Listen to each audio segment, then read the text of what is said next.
어제 대통령의 대국민 사과에 대해 민주당이 진정성이 없다고 맹비난을 쏟아냈습니다. 대통령 사과의 진정성은 국민들께서 평가하실 것입니다. 하지만 민주당은 다른 사람의 사과에 대해 논할 자격이 없습니다. 이재명 대표에게 묻습니다. 대통령의 대국민 사과에 대해 진정성을 논하기에 앞서 본인의 잘못에 대해 단 한 번이라도 책임을 인정하고 사과한 적이 있습니까? 없습니다. 이 대표 위증교사 혐의는 이미 대법원에서 유죄가 확정된 검사 사칭 사건에 대한 책임조차 인정하지 않아서 일어난 문제입니다. 배우자 김혜경 씨 공직선거법 위반 혐의는 이 대표 본인의 선거운동을 위해 민주당 의원들 배우자들에게 식사를 대접하는 자리에서 일어난 문제입니다. 김혜경 씨는 처벌을 피하기 위해 각자 계산한 줄 알았다고 주장하며 당시 도청 직원에게 모든 책임을 뒤집어 씌우고 있습니다.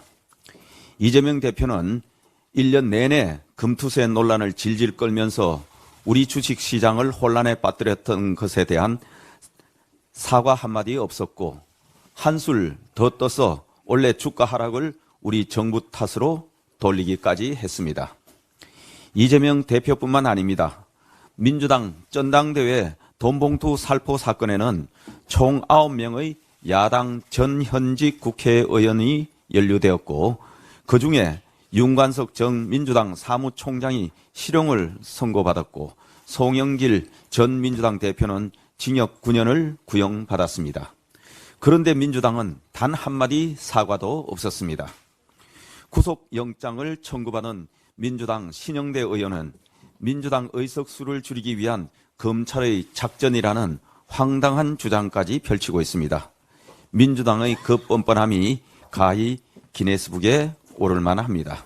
이재명 대표와 민주당이 진정으로 국민을 존경하는 마음이 있다면 대통령의 사과를 트집 잡기 전에 먼저 자신들의 잘못을 되돌아보고 국민 앞에 고개 숙여 사과부터 하시기 바랍니다. 이제 일주일 뒤면 이재명 대표 부부의 공직선거법 위반 혐의 1심 판결이 나옵니다. 야당은 판결을 앞두고 정부 여당과 사법부를 압박하는 위헌적인 특검 탄핵 공세에 혈안이 되어 있습니다. 특검을 위한 비상행동이라며 국회가 민생법안 예산심사에 몰두해야 하는 중요한 시기에 민주당은 매일 저녁 국회 로텐더홀에 모여 농성 중입니다. 지난주 장애 집회가 시민들의 호응을 얻지 못하자 170석의 거대 의석을 차지한 자신들이 안방을 차지하며 농성을 벌이며 큰소리 치는 것입니다. 내일은 민주당과 민노총이 거리로 나와 정권 퇴진 구호를 외치며 투쟁할 것입니다. 당대표와 국회의원들이 범죄 방어에 전념하고 있는 민주당, 전직 핵심 간부가 북한과 체제전복 지령을 주고받아 법정 구속된 민주노총, 이들이 벌이는 정권 퇴진 투쟁의 본질이 무엇인지 국민들께서 직시하고 심판해 주실 것입니다.